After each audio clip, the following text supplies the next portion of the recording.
Welcome back to Achyut learning hub. ఏడు చేపల కథలో ఆధ్యాత్మిక రహస్యం. ఇక్కడ వచ్చేసరికి ఈ కథలో దాగి ఉన్న ప్రతి పాత్ర అనేది మన జీవితానికి, మనలో చాలా మంది జీవితానికి చాలా దగ్గర సంబంధం ఉంది. అదేంటో తెలుసుకుందామా?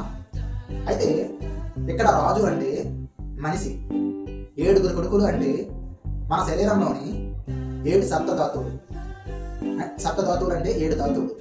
7 చేపలు అంటే 7 వ్యసనాలు.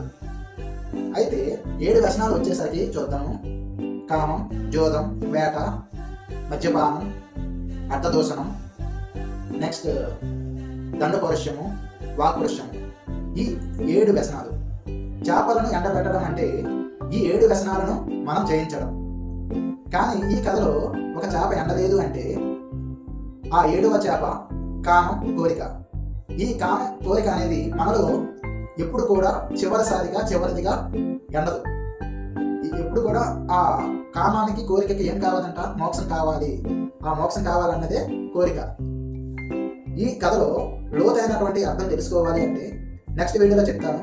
అప్పటి వరకు మీరు నా వీడియో లైక్ చేయండి, షేర్ చేయండి, సబ్స్క్రైబ్ చేయడం మర్చిపోకండి.